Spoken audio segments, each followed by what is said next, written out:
اعوذ باللہ من الشیطان الرجیم بسم اللہ الرحمن الرحیم۔ و معنی وَلَقَدْ وَلَقَدْ اس میں جو واو ہے اس کا معنی ہوتا ہے اور، یہ تو آپ جانتے ہیں۔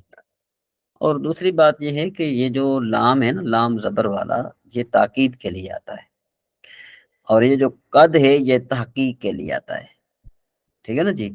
تو ویسے تو اگر ہم اس کا لفظی معنی کریں تو معنی کیا بنے گا؟ معنی یہ بنے گا اور ضرور تحقیق ہم نے دیا حضرت موسیٰ علیہ نبینا علیہ السلام کو کتاب، ٹھیک ہے جی۔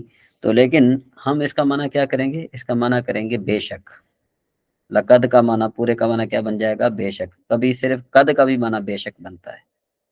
آتینا دیا ہم نے موسیٰ الکتاب، موسیٰ علیہ نبینا علیہ السلام کو کتاب۔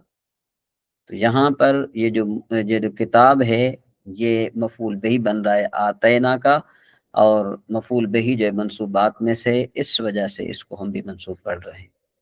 وَقَفَّيْنَا مِن بَعْدِهِ بِالرُّسُلِ، اور اس کے بعد، یہ بھی بعد ہی کا معنی کر رہا ہوں میں، من بعد ہی مطلب یہ کہ اس کے بعد، وَقَفَّيْنَا کا معنی ہوتا ہے پے در پے رسول ہم نے بھیجے، بالرسول میں نے بھیجے، پے در پے بھیجے، کفینا میں نے پے در پے بھیجے، من بعد ہی اس کے بعد، رسول، رسول جو ہے نا رسول کی جمع ہے۔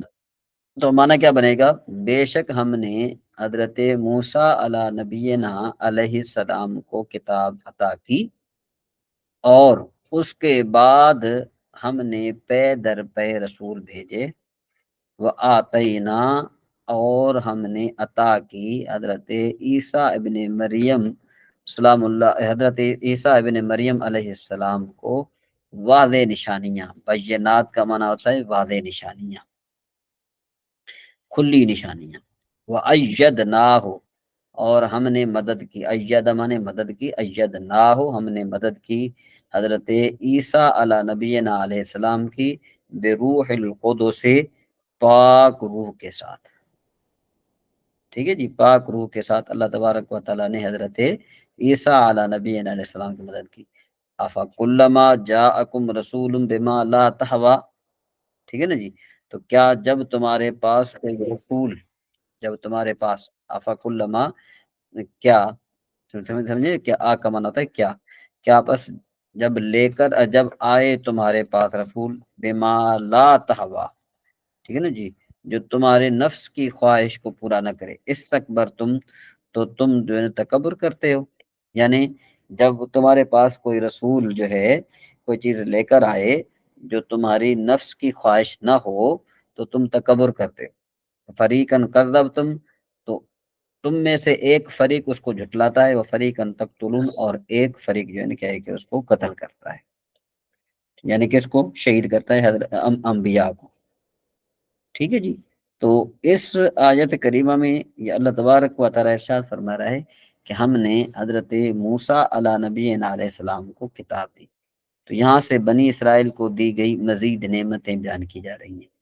اس آیت میں کتاب سے مراد تورات ہے، جس میں اللہ تعالیٰ کے تمام عہد مذکور تھے، ان میں سے بعض اہم عہد یہ تھے کہ ہر زمانے کے پیغمبروں کی اطاعت کرنا، کہ اللہ تعالیٰ یعنی یہ کہ اللہ تبارک و تعالیٰ نے ان سے عہد لیا تھا کہ بھائی، یہ پکا عہد لیا تھا کہ جب حضرت موسیٰ علیہ نبینا علیہ السلام کے بعد کوئی بھی نبی آ جائے تو تم نے اس کی عزت کرنی ہے، اطاعت کرنی ہے، ان پر ایمان لانا ہے، ان کی تعظیم کرنی ہے، ان کی توقیر کرنی ہے۔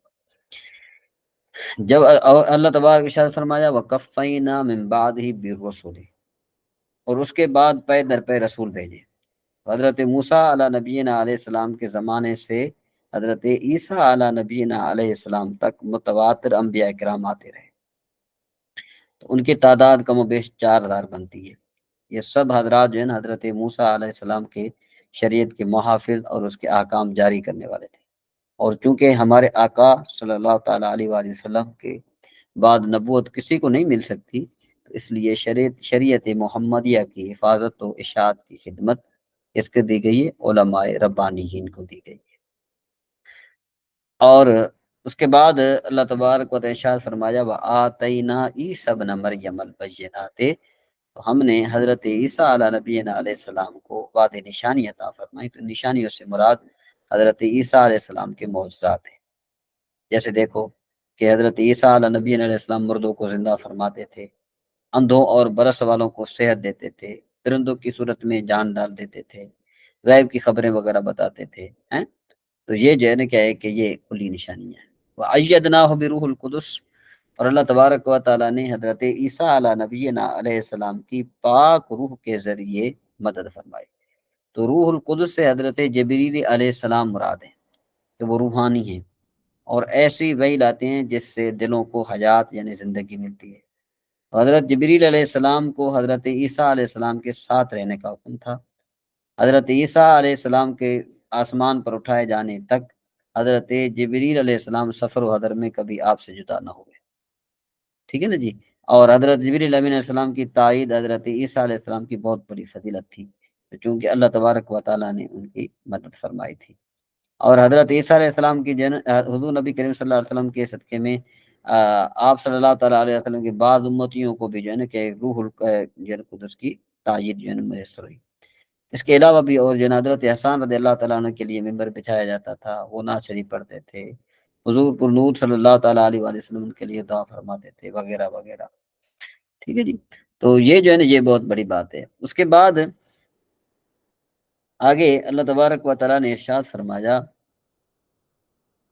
وَقَالُوا قُلُوبُنَا غُلْفٌ، اور یہودی بولے، یہاں تو یہودی سے مراد ہے، ہمارے دلوں پر پردے پڑے ہیں. غلفن کا معنی پردے پڑے. بل لعنہم اللہ بکفرہم فقلیلا ما یؤمنون، بھائی ان کے دلوں پر پردے نہیں ہیں بلکہ ان پر اللہ کی لعنت ہے ان کے کفر کے سبب. فقلیلا ما یؤمنون، تو ان میں سے تھوڑے جو ہے کہ ایمان لاتے ہیں. اب یہ جو یہودی ہے نا یہ کیا کرتے تھے، مذاق کے طور پر کہتے تھے کہ بھائی ہمارے دل پر تو پردہ ہے. ٹھیک ہے نا، مذاق کے طور پر یہ کہا کرتے تھے ہمارے دل پر کیا ہے، پردہ ہے. تو ان کی مراد کیا تھی، ان کی مراد یہ تھی کہ حضور نبی کریم صلی اللہ تعالیٰ علیہ وآلہ وسلم کی ہدایت ان کے دلوں پر تک پہنچتی نہیں ہے. اللہ تبارک و تعالیٰ نے اس کا رد فرماتے ہوئے فرمایا کہ نہیں، تمہارے دلوں پر پردہ نہیں ہے، بل لعنہم اللہ، بلکہ اللہ کی لعنت ہے تم پر، تم جھوٹے ہو. ٹھیک ہے جی. تو یہ جو ہے نا کیوں اچھا کیوں اس طرح فرمایا لوگ، اس لیے کہ جو بھی انسان پیدا ہوتا ہے اللہ تبارک و تعالیٰ اس کو فطرت اسلام پر پیدا فرماتا ہے. تو یہ فطرت اسلام پر پیدا ہو گئے. ٹھیک ہے نا جی. وہ کہتے ہیں نا ہمارے دلوں پر پردہ ہے، یعنی یوں کہتے یہ مذاق وغیرہ اڑاتے تھے. تو اللہ تبارک و تعالیٰ نے فرمایا کہ نہیں، تمہارے دلوں پر پردہ نہیں ہے بلکہ کیا ہے کہ تم پر اللہ کی لعنت ہے بس. وَلَمَّا جَاءَهُمْ، اور جب ان کے پاس کتاب آتی یعنی قرآن پاک، من عند اللہ کی طرف سے، مصدق لما معہم، تصدیق کرتے ہوئے اس چیز کی جو ان کے پاس ہے. یعنی جب ان کے پاس اللہ کی کتاب آتی جو قرآن شریف ہے، تو ان کے پاس جو کتاب تھی توریت تھی، تو قرآن پاک توریت کی تصدیق کرتے ہوئے آتی تھی. وَقَانُوا مِن قَبْلُ يَسْتَفْتِحُونَ عَلَى الَّذِينَ كَفَرُوا، ٹھیک ہے نا جی. اور اس سے پہلے وہ اسی نبی کے وسیلے سے کیا کرتے تھے، یستفتحون علی الذین کفروا، کہ بھئی کفار لوگوں پر فتح مانگتے تھے. ولما جاءہم ما عرفوا کفروا بہ فلعنۃ اللہ علی الکافرین. تو جب وہ تشریف لائے، یعنی جب حضور نبی کریم صلی اللہ علیہ وسلم تشریف لائے اور ان کو انہوں نے کیا جانا، تو اس سے منکر ہو بیٹھ گئے، اس سے منکر ہو گئے. ٹھیک ہے نا. فلما جاء ما عرفوا، جب انہوں نے پہچانا، کفروا بہ، تو ان کا انکار کر دیا. فلعنۃ اللہ علی الکافرین، تو اللہ تبارک و تعالیٰ کی لعنت ہے کفار پر. تو یہاں پر مصدق ما یہ ما عرفو کی آپ بات کر لیں، تو جب حضور نبی کریم صلی اللہ تعالیٰ علیہ وآلہ وسلم کی تشریف آوری ہوئی اور قرآن پاک کے جو ہے نا کیا ہے کہ نزول سے پہلے جو یہودی تھے وہ کیا کرتے تھے، وہ حضور نبی کریم صلی اللہ تعالیٰ علیہ وآلہ وسلم کے نام پاک کے وسیلے سے دعا کرتے تھے اور کامیابی ہو جاتے تھے.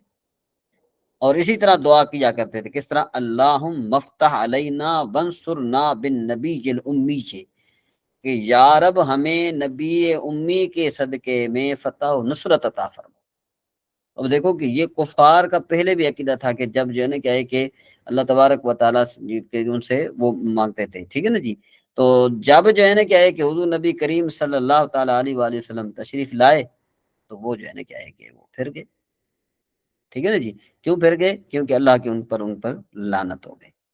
تو ظاہر بات ہے آج بھی جو پھرتے ہیں، تو میں تو یہی کہتا ہوں کہ بھائی وہ کہتے ہیں نا ہمارے دلوں پر پردہ ہے، ان کے دلوں پر پردہ نہیں ہے، بلکہ کیا ہے کہ ان کے اللہ تبارک و تعالیٰ کی ان پر لعنت ہے۔ میرے خیال میں کہ آج یہ دو آیاتیں جو ہیں یہ ذرا تھوڑا ٹف ہیں، ان کے معنی جو ہے نا اپنے یاد رکھنا ہے، ٹھیک ہے جی۔ اس کے بعد ہم چلے تیسری آیت بھی پڑھ لیتے ہیں تاکہ جو ہے نا کیا ہے کہ آپ کے لیے آسان ہو جائے۔ بے سما، بے سا مانے برا، ما مانے جو، اشترو مانے انہیں نے خریدا، یعنی یہ جو بے سما جو ہے نا یہ دو لفظ ہیں، بے سا کا معنی ہوتا ہے برا، ما مانے جو، اشترو مانے جو انہوں نے خریدا اس کے بدلے، یعنی کتنے برے اس کو آپ یوں بھی کہہ سکتے ہیں کہ کتنے برے داموں میں انہوں نے اپنی جانوں کو خریدا، انفسہم نے خریدا، یکفرو یہ کہ انہوں نے کفر کیا، ٹھیک ہے نا جی، یعنی کفر خریدا، کفر خریدا، کیونکہ اب انہوں نے یہ جو ہے نا کیا ہے کہ بما انزل اللہ، بس سبب اس کے کہ جو اللہ تبارک و تعالیٰ نے نازل کیا، بغین جلن کی وجہ سے، ان ینزل اللہ من فضلہ، یہ کہ اللہ تبارک و تعالیٰ نے اپنے فضل سے جس بندے پر چاہے جو اللہ تبارک و تعالیٰ نازل فرماتا ہے، فباؤ بغضب، تو وہ لوٹے، فباؤ مانے وہ لوٹے، بغضب یعنی غضب پر، اور اللہ غضب یعنی وہ جو اللہ کا غضب ان پر ہوا، غضب یعنی غضب پر غضب ان پر نازل ہوا، وللکافرین عذاب مہین، اور کفار کے لیے بڑا دردناک عذاب ہے، یعنی ایذا دینے والا عذاب ہے۔ یہ جو بے سمشترو بھی انفسہم، ان کا مطلب کیا ہے؟ اس کا مطلب ہے کہ انہوں نے اپنی جانوں کا بہت بڑا سودا کیا۔ کس طرح سودا کیا؟ کہ یہودیوں نے حضور صلی اللہ تعالیٰ علیہ وآلہ وسلم پر ایمان لانے کے بجائے کفر اختیار کیا، اور ایمان کی جگہ کفر خریدنا یہ خسارے کا سودا ہے، ٹھیک ہے نا جی؟ اس سے ہر آدمی اس سے کیا مراد ہے؟ اس سے جو ہے نا ہر آدمی نصیحت حاصل کرے کہ ایمان کی جگہ کفر، نیکیوں کی جگہ گناہ، اور اطاعت کی جگہ نافرمانی نہ کمائے، بلکہ رضا الہی کی جگہ ان کو کمائے، اور اللہ تبارک و تعالیٰ کے غضب کا سودا جو ہے نا کیا ہے کہ بہت بڑے خسارے کا سودا ہے۔ اچھا یہ کیوں انہوں نے جو ہے نا کفر خریدا؟ کہتے ہیں اس لیے کہ یہودیوں کی جو ہے نا کیا ہے کہ خواہش کیا تھی؟ یہودیوں کی خواہش تھی کہ ختم نبوت کا جو منصب ہے نا وہ بنی اسرائیل میں کسی کو ملے، کیونکہ بنی اسرائیل میں کسی کو نہیں ملا، تو انہوں نے جو ہے نا کیا ہے کہ بغین، یہ جو ہے نا یہ بغین کا معنی کیا ہوتا ہے؟ بغین کا معنی یہ ہوتا ہے کہ بھائی انہوں نے جو ہے نا کس کی وجہ سے؟ حسد کی وجہ سے ایمان نہیں لایا، حسد کی وجہ سے انہوں نے کفر کیا۔ اگر بنی اسرائیل میں نبی آ جاتا تو پھر وہ ایمان لاتے، لیکن چونکہ بنی اسرائیل میں سے نہیں آیا تو حسد کی وجہ سے انہوں نے کہا کہ ہمیں کفر منظور ہے لیکن ہم جو ہے نا کیا ہے کہ ایمان نہیں لائیں گے۔ تو اب وہ کیا ہوا کہ وہ اللہ کے غضب ان پر جو ہے نا کیا ہے کہ اللہ پر غضب ہوا، اتنا غضب ہوا کہ بھئی حضرت عبداللہ بن عباس رضی اللہ تعالیٰ عنہ فرماتے ہیں کہ یہودی توریت کو ضائع کرنے اور اس کے احکامات کو تبدیل کرنے کی وجہ سے پہلے غضب کے مستحق ہوئے، یعنی پہلا یہ غضب ان پر ہوا۔ پھر جب حضور نبی کریم صلی اللہ تعالیٰ علیہ وآلہ وسلم تشریف لائے اور انہوں نے حضور نبی کریم صلی اللہ تعالیٰ علیہ وآلہ وسلم پر ایمان نہیں لایا، تو پہلے اللہ کا تو ان پر غضب تھا کہ انہوں نے توریت کو ضائع کیا، توریت کو احکام کو تبدیل کیا، اللہ کا پہلے ان پر غضب تھا۔ پھر غضب یہ ہوا کہ انہوں نے حضور نبی کریم صلی اللہ تعالیٰ علیہ وآلہ وسلم پر ایمان نہیں لایا، تو یہ کیا ہے کہ ایک غضب، اللہ تعالیٰ کے ایک غضب کے بعد ان پر دوسرا غضب آیا، تو وہ لوٹے۔ اب فباؤ بغضب، فباؤ کا معنی کیا ہوتا ہے؟ لوٹے غضب کے ساتھ، ایک غضب کے ساتھ دوسرے غضب پر، یعنی ان پر ایک غضب تو پہلے تھا، اب دوسرا غضب بھی ان پر آ گیا۔ وللکافرین عذاب مہین، اور کفار کے لیے بڑا دردناک عذاب ہے۔ جی یہ 3 آیات ہیں، یہ بہت بڑی معنی خیز آیات ہیں، آپ نے ان کو نا اچھے طریقے سے یاد کرنا ہے۔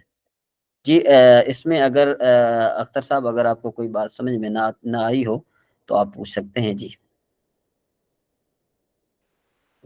یہ علامہ صاحب ادھر رسول کا لفظ اکثر استعمال ہوتا ہے اور نبی کا بھی بعض جگہ پہ آ رہا ہوتا ہے، ہاں ہاں، تو ان میں کیا ڈفرنس ہوتا ہے؟ دیکھو جی، نبی اور رسول میں یہ فرق ہوتا ہے کہ جو رسول ہے نا، رسول وہ ہوتا ہے کہ جس کو اللہ تبارک و تعالیٰ کتاب بھی عطا فرمائے اور نئی شریعت بھی عطا فرمائے، اس کو رسول کہا جاتا ہے۔ اور جو نبی ہے اس کو اللہ تبارک و تعالیٰ صرف شریعت عطا فرماتا ہے اور کتاب عطا نہیں فرماتا۔ تو حضرت آدم علیہ نبینا علیہ السلام سے لے کر بعض انبیاء تو وہ تھے کہ جو پہلے نبی کی اطاعت کرتے تھے، جیسا کہ آج ابھی آپ نے پڑھا کہ حضرت موسیٰ علیہ نبینا علیہ السلام سے لے کر حضرت عیسیٰ علیہ نبینا علیہ السلام تک جو ہے نا، کہ جو انبیاء کرام آئے وہ حضرت موسیٰ علیہ نبینا علیہ السلام کی شریعت پر رہے اور انہوں نے اس کی اطاعت کی۔ ٹھیک ہے جی، تو حضرت موسیٰ علیہ السلام کو چونکہ کتاب بھی دی گئی اور شریعت بھی دی گئی، تو وہ رسول بھی ہیں، نبی بھی ہیں۔ اسی طرح حضرت عیسیٰ علیہ نبی علیہ السلام کو کتاب بھی دی گئی اور جو ہے نا کیا ہے کہ شریعت بھی دی گئی، تو وہ رسول بھی ہیں، نبی بھی ہیں۔ تو حضور نبی کریم صلی اللہ تعالیٰ علیہ وآلہ وسلم جو ہیں وہ رسول بھی ہیں اور نبی بھی ہیں، کیونکہ ان کو شریعت بھی دی گئی اور ان کو کتاب بھی دی۔ جی علامہ صاحب یہ کس کے متعلق فرمایا؟ نبی کریم صلی اللہ علیہ وسلم کی اور موسیٰ علیہ السلام کو علیحدہ شریعت نہیں دی گئی تھی؟ ہاں، دی گئی تھی نا، علیحدہ شریعت دی گئی تھی نا۔ علیحدہ دی گئی حضرت ہاں، علیحدہ حضرت عیسیٰ علیہ نبی علیہ السلام کو بھی علیحدہ شریعت دی گئی تھی کہ حضرت موسیٰ علیہ نبی علیہ السلام کی شریعت میں بہت بڑی سختی تھی۔ وہ سختی اس طرح تھی کہ جو کپڑا تھا نا، بالفرض کپڑے پر اگر پلیتی لگ جاتی تھی تو کپڑے کو دھوتے نہیں تھے، ٹھیک ہے نا جی، اس کو کاٹ دیتے تھے۔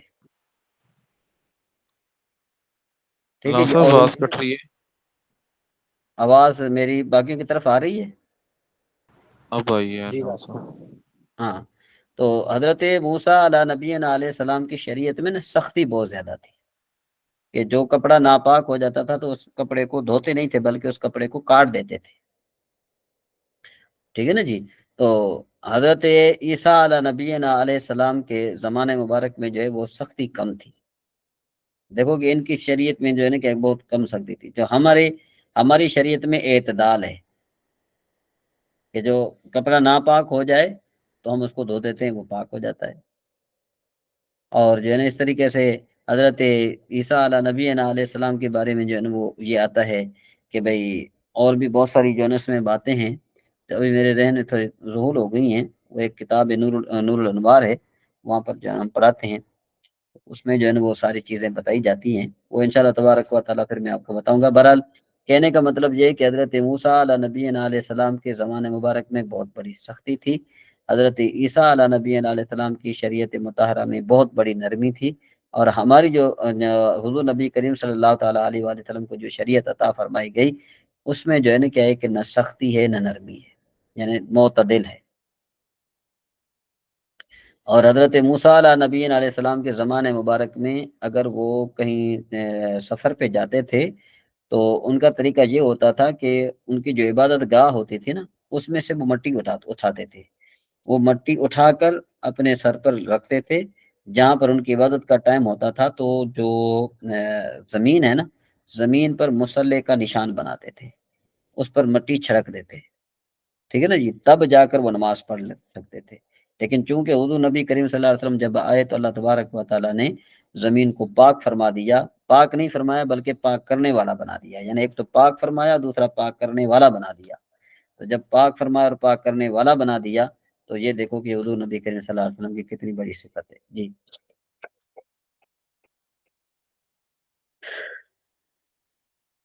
جی، مزید کوئی بات اگر پوچھنی ہو؟ جی ٹھیک ہو گیا علامہ صاحب۔ آگے چلتے ہیں جی، کہ آج مورب اور مبنی کی ہم پہچان پڑھ رہے ہیں کہ بھئی مورب اور مبنی کس کو کہتے ہیں۔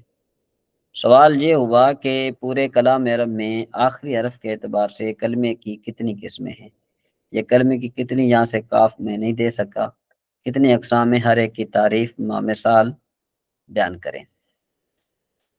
تو جواب، پورے کلام عرب میں جتنے بھی کلمات ہیں آخری حرف کے اعتبار سے ان کی دو قسمیں ہیں، نمبر ایک مورب، نمبر دو مبنی۔ اب مورب کیا ہے؟ کہتے ہیں مورب اس اسم کو کہتے ہیں کہ جس کا آخر مختلف عوامل آنے کی وجہ سے تبدیل ہو جائے. جیسے دیکھو جانی زیدن رأیت زیدن مررت بزیدن، یعنی آپ یوں بھی کہہ لیں کہ آخری حرف کے اعتبار سے جو کلام عرب ہے اس کی دو قسمیں ہیں. بعض کلمات وہ ہیں کہ جن کا آخر تبدیل ہوتا ہے، بعض وہ ہیں جن کا آخر تبدیل نہیں ہوتا. تو جن کا آخر تبدیل ہوتا ہے وہ مورب، جن کا آخر تبدیل نہیں ہوتا وہ مبنی ہے. ٹھیک ہے جی. اس کے دیکھ زید مورب ہے کیونکہ اس کا آخر مختلف عامل آنے کی وجہ سے تبدیل ہو رہا ہے. جانی زیدن میں جا عامل عمل کرنے والا رافع ہے، یا رافع معنی رفع دینے والا ہے.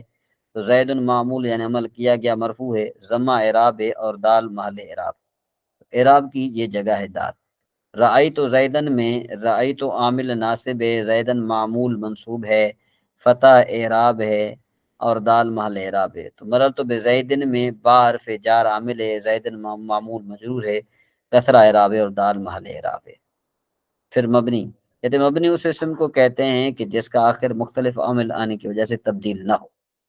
وہاں تھا تبدیل ہو، یہاں پر تبدیل ہو. جیسے جانی ہا اولا، رائت ہا اولا، مررت بہا اولا. ان سب مثالوں میں ہا اولا مبنی ہے کیونکہ اس کا آخر مختلف عوامل آنے کی وجہ سے تبدیل نہیں ہو رہا. ٹھیک ہے نا جی. تو حالت رفیع، حالت نصب، حالت جری تینوں میں برابر ہے. پھر سوال یہ پیدا ہوتا ہے کہ بھئی پورے کلام عرب میں مبنی کی کتنی تعداد ہے؟ تو جواب یہ ہے کہ پورے کلام عرب میں مبنی کی تعداد 6 ہے. نمبر 1، جتنے بھی حروف ہیں نا سب کے سب مبنی ہیں، چاہے وہ حروف معانی ہوں یا مبانی ہوں یا حروف تہجی ہو. جی قاسم بھائی، حروف مبانی کس کو کہا جاتا ہے؟ حروف معانی کس کو کہا جاتا ہے؟ حروف تہجی کس کو کہا جاتا ہے؟ آپ نے یہ کہیں پڑھا ہے؟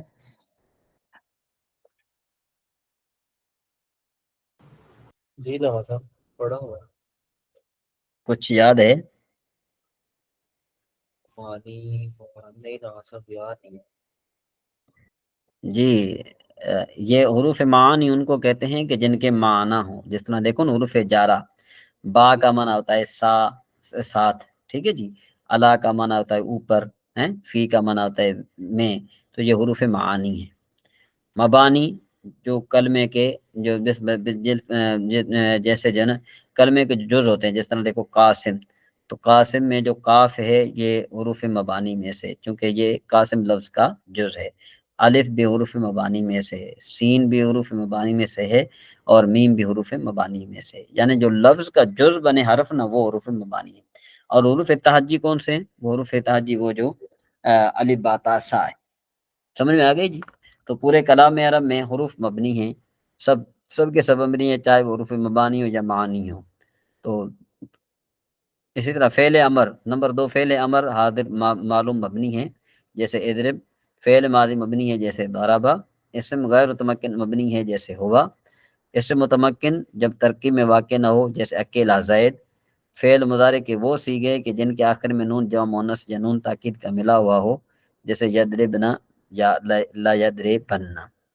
تو یہ جو ہے نا یہ 6 قسمیں تھیں اس کی. اور مزید انشاءاللہ تبارک و تعالی کل جو ہے نا کیا ہے کہ میں آپ کی خدمت میں پیش کروں گا.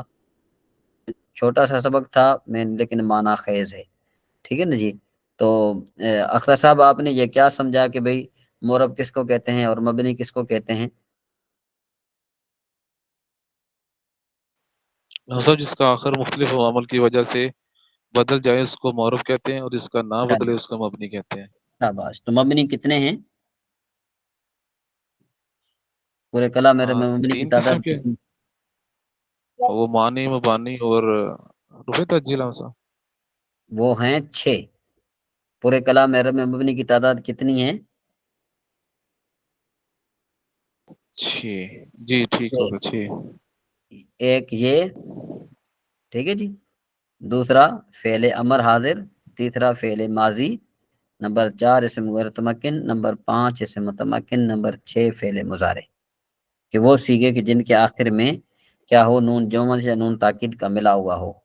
اگر یہ نہیں ملا ہوا ہوگا تو مورب. دیکھو نا خود آپ اندازہ لگا لیں کہ فعل مضارع کے وہ سیگے کہ جن کے آخر میں نون جمع مؤنث یا نون تاکید کا ملا ہوا ہو تو مبنی ہے، نہ ملا ہوا ہو تو مورب ہے. بات سمجھ میں آ گئی؟ جی ٹھیک ہوگا. اچھا جی. تو قاسم بھائی بتائیں گے لیمن ہادل کتاب، اس کا معنی کیا بنے گا؟ لیمن حاصل کتاب کا ہوتا ہے علامہ صاحب، کیا وہ تمہاری کتاب ہے؟ نہیں جی، محسن بھائی بتائیں گے اگر سن رہے ہیں تو۔ لیمن حاصل کتاب، چلیں اختر صاحب آپ بھی بتائیں۔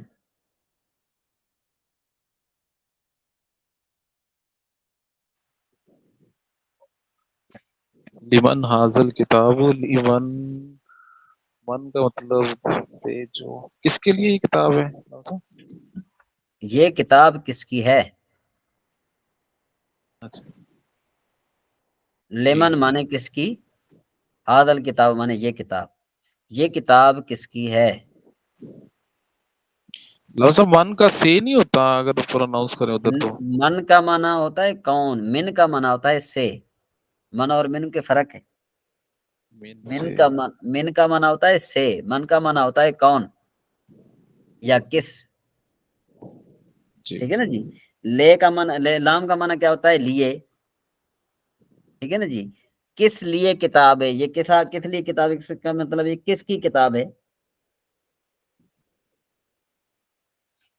جی اب سمجھ میں آئی بات؟ جی ٹھیک ہوگا۔ آگے پڑھتے جائیں۔ لمن حاضل قلم، یہ کس کا قلم ہے؟ لمن حاضل عصفور، ہاں یہ اسپورو، یہ چڑیا کس کی ہے؟ لفظ چڑیا تو نظر نہیں آ رہی۔ اچھا میں آپ کو دکھا دیتا ہوں، اب نظر آ گئی وہ یہ والی، جی یہ ٹھیک ہوگا۔ عصفور، لمن اسپور حاضل نہیں، دیکھیں نا اگر عصفور، الف لام آ جائے تو تنوین نہیں ہوتی، اگر تنوین پڑھیں گے تو الف لام شروع میں نہیں آئے گا۔ جی ٹھیک ہوگا۔ ہاں لمن حاضل عصفور، یہ چڑیا کس کی ہے؟ لمن حاضا انارف، ہاذل ارنبو، یہ خرگوش کس کا ہے؟ شاباش۔ لمن حاضی ہی ساعتو، یہ گھڑی کس کی ہے؟ لمن اچھا حاض، اس جی کو انگلش میں کیا کہیں گے بھائی؟ یہ گھڑی کس کی ہے، یا چلو یہ بک کس کا ہے؟ جی انگلش میں کیا کہیں گے اس کو قاسم بھائی؟ جی قاسم بھائی، ہوز دس بک، اس طرح نا؟ جی اختر صاحب اس طرح کہیں گے؟ جی لم صاحب۔ تو لیمن جی کا علامہ معنی کیا، صاحب، انگلش میں کیا کہیں گے کہ یہ کتاب کس کی ہے؟ انگلش میں کیا ہوگا؟ علامہ صاحب یہ کتاب کس کی ہے؟ ہوں whose whose book is this؟ ہاں ہوز بک از دس، بالکل ٹھیک کہہ رہے ہیں آپ، کیونکہ وہ جو ہے نا اس پہلے آ جائے گا، ٹھیک ہے جی ٹھیک ہے نا اختر صاحب؟ جی ٹھیک ہوگا۔ ہاں آگے چلیں، تو لم یعنی صاحب پر حاضہ آ رہا تھا، ادھر حاضی ہی آ رہا ہے۔ ہاں تو یہ حاضر ہی جو ہے نا، یہ الساعۃ مؤنث ہے نا، تو حاضر ہی آئے گا، وہاں پر مذکر تھا تو ہادہ آ رہا تھا۔ اور چڑیا لم صاحب؟ چڑیا ہمارے جو ہے نا اس میں زبان میں مؤنث ہے، لیکن کلام عرب میں مذکر ہے۔ ٹھیک ہوگا۔ ہاں لیمن ہادہ سورتو، جی پڑھیں آگے پڑھتے جائیں۔ جی لمن حاضی ہی صورت، یہ تصویر کس کی ہے؟ تصویر کس کی ہے؟ ہاں لمن حاضی محفظات، یہ بیگ کس کا ہے؟ ہاں لمن حاضی مسترات، یہ کتا اسکیل کس کا ہے؟ فٹا اسکیل یا کس، اسکیل کس کا ہے؟ جی جی ٹھیک ہو گیا ماشاءاللہ، ٹھیک ہو گیا۔ چلیں اس کے بعد آگے ہے یہ سوالات کے جوابات ہیں، تو یہ یدان ہے، اس کا مطلب کیا ہے؟ لی یدان، لی عینان، لی اذنان، ٹھیک ہے نا جی، لی قدمان ہے۔ آگے جا لکا یدان، لکا عینان، لکا اذنان، لکا قدمان، لہو یدان، لہو عینان، لہو اذنان، لہو قدمان، ٹھیک ہے جی۔ الکا یدان، کیا آپ کے لیے دو ہاتھ ہیں؟ تو جواب کیا آ جائے گا؟ نعم لی یدان، ٹھیک ہے جی۔ الکا رجلان، کیا آپ کے لیے دو پاؤں ہیں؟